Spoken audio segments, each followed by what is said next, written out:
What's up guys, it's me, Ryan M. I'm back with another YouTube video. Today's video is just kind of, well, as you can tell from the title, no challenge or prank today, just me talking about my experience with anxiety. To start off, I am not a medical professional, so please do not watch my video on my own personal experience instead of going to see your doctor. If you think that you have any physical health problem or even a mental health problem that you need help with, please go and see a doctor, okay? Also, if you like this video, please hit the like button, comment down below with more video ideas, and hit that bell for notification and subscribe. All right, so today I am talking about how to cure anxiety in a 10-minute video. All right, well, there is no cure for anxiety, but I find there's a lot of things that you can do to help calm it down. I have gone through a lot of anxiety, mild, moderate, and severe. I reached a point at one time where I couldn't even shower daily without having panic attacks because I was too scared that I was going to like faint in the shower. So yeah, so I mean, I'm just gonna use my advice from my own experiences, and hopefully some of it will help you guys when you're having a hard time.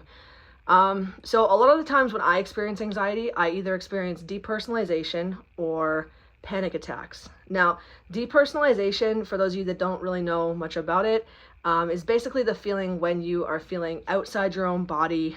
You don't feel like you're kind of like in your own, like you feel like you're watching down on yourself kind of, but not really. Like, it's more like you feel like an impending doom feeling, and you feel like you're gonna collapse all of a sudden, like you feel like everything's about to go black, but you're just outside yourself, if that makes sense. But I feel like if you've been through it, then you kind of know what I'm talking about. But that's kind of what depersonalization is. So I've experienced a lot of that. I also experienced really high panic attacks. Now, for those of you that don't know, a lot of the symptoms for anxiety can be very similar to heart attack symptoms. So you know, you might experience your heart racing, you might experience chest pain. You can actually feel physical pain from anxiety. So sometimes I have experienced like a stabbing pain in my chest from anxiety, or, you know, you have a rapid heart rate. One time my heart rate was like 250. Currently at the time I was having PTSD anxiety. So that is one of the reasons I believe that my anxiety was so high. At that point, I did go to a hospital, and the doctor told me that it was anxiety. I didn't have a problem with my heart. So yeah, so some things that I usually do that help calm my anxiety when I'm having problems in the moment, I like to play Roblox, and I know that sounds kind of dumb, but if there's anything that you're good at that you can focus on, do it. So whether it's playing a video game, playing a sport, if you're good at piano or guitar, or singing a song, anything that's going to calm you down, that you're good at, that you can focus your mind on something else. Because when you force yourself to be uncomfortable and do something that you're good at naturally, it allows you to kind of like focus on that thing. And I find over time, you know, the anxiety is still there, but then it kind of just, after time, I find it just like fades off. So whether that's an hour or 2 hours, which is kind of annoying sometimes, it does go away in time. Some other things that have helped me if I'm really hardcore panicking in the moment, like, and I just can't like get past it. I find like if I feel like I'm too panicky to go and do something, like even like play a game, or I'm too panicky to like even stand up, I will try I think it's called the 3-3-3 method. I don't quote me on that because I don't know exactly, but basically find 3 things you can see, list 3 things you can hear, and 3 things you can touch. And I find sometimes if it doesn't work the first round, just keep doing it and keep listing more and more things. It really helps to reground and recenter yourself, so at least you can focus on getting focused on something else. That's kind of usually what I use that method for. So that's just a couple of things that have really helped me over time. Another thing is you can focus on your breathing. Honestly, I still struggle with knowing how to breathe properly. A friend of mine taught me how properly to do it. You're supposed to do it like you're breathing out a birthday candle, but sometimes when you're having anxiety, you don't breathe properly, and then that causes more problems breathing, and then you try to, it's like really hard to like just get your breath together, kind of. So I find if you focus on your breathing, get your breathing under control, then I find everything else is kind of easier. Another thing, a lot of the times we have anxiety, sometimes we're not always aware of why we're having anxiety, and sometimes we are.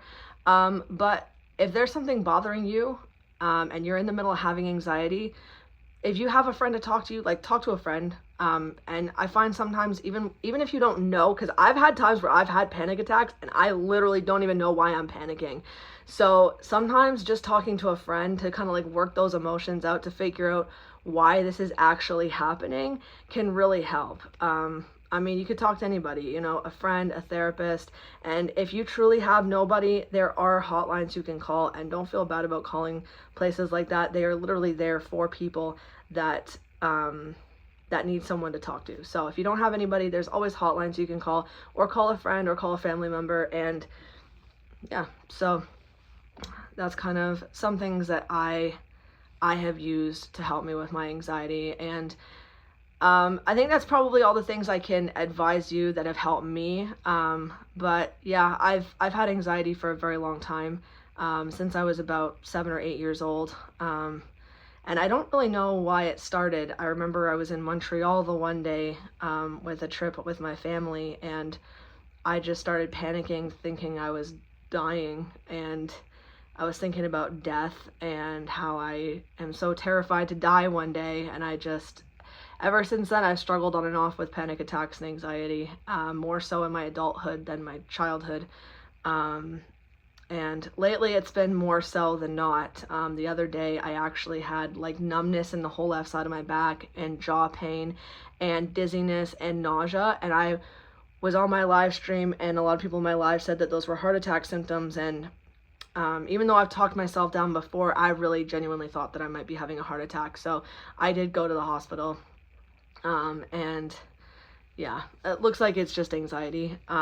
So literally, anxiety can cause so much. And also, if you've had anxiety for a long time and you're not getting it treated, please try and go get it treated, because long term it can affect you, and it can affect you physically. And while you can't die from a panic attack, when you have panic like daily for years and years and years and years and years, it can be a contributing factor to stress, which can lead to heart attacks as well. Not to freak any of you out, but it's just like, you know, if it's something new or you've been experiencing it for a while, you know, just try and do what you can to like moderate it, so that you're hopefully not dealing with it every single day, all day, because that used to be me at one point. I was dealing with panic attacks for 12 hours a day, 7 days a week, 365. And I think after 8 months, I started feeling so lethargic from panicking from sun up to sundown that I just, like, I didn't want to get out of bed. It caused me a really great deal of depression. I started feeling like suicidal from it.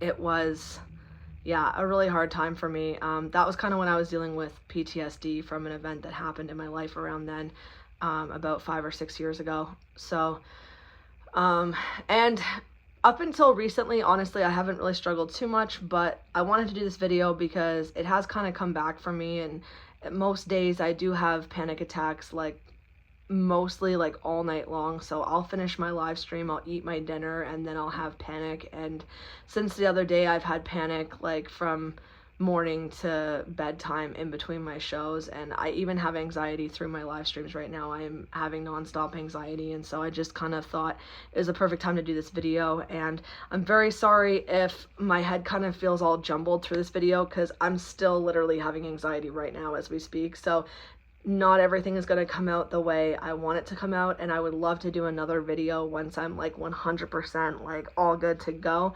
But I just wanted to like do the video kind of like while I'm in the middle of feeling it, and also because I gotta keep working, I gotta keep doing my job, and I gotta keep working on my YouTube channel if we want to get it monetized. So I figured, why not try and help somebody out there while I'm trying to get through my own stuff.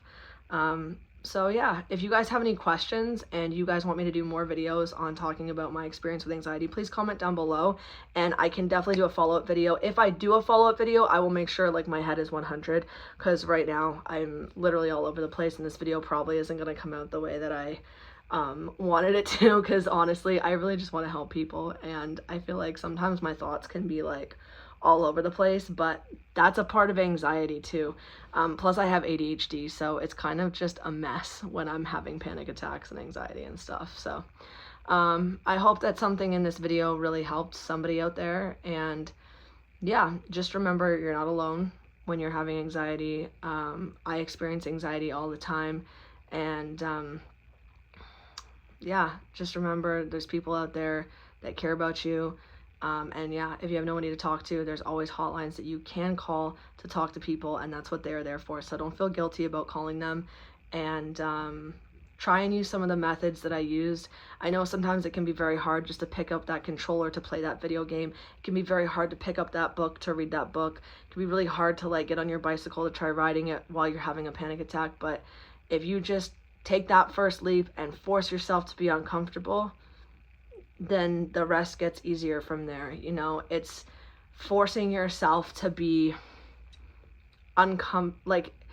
it's like forcing yourself to just do what you would normally do in a day, even though you're going through it. Like, one of the worst things you can do is just sit there, do nothing, and panic, because it's gonna like keep your anxiety going usually. So if I'm having a panic attack, I go to work anyway. I do my live anyway. I know I probably won't do as well that day, but I gotta get up. I gotta go through the motions so that hopefully my next live show is better. You know, hopefully by the end of the first one, I'm good to go, you know, and it's just, you gotta force yourself to keep on with your routine, and do the things that you would normally do, or the things that you enjoy while you're going through it. Because when you stop and think about things, your mind spirals, you know what I mean? So yeah, hopefully you guys learned something from this. If not, I'm sorry, but yeah, I just wanted to make this so that hopefully I can help one person or somebody can benefit from this. And yeah, I hope everybody's having a great week. And yeah, don't forget to comment with more video ideas. If you have any questions, please comment down below. And yeah, don't forget to hit that like button, subscribe to my channel, and help us get those watch hours in so we can get monetized. And yeah, hit that bell for notifications for more videos. All right, guys, I will definitely record another video in a couple of days, and we'll see you then.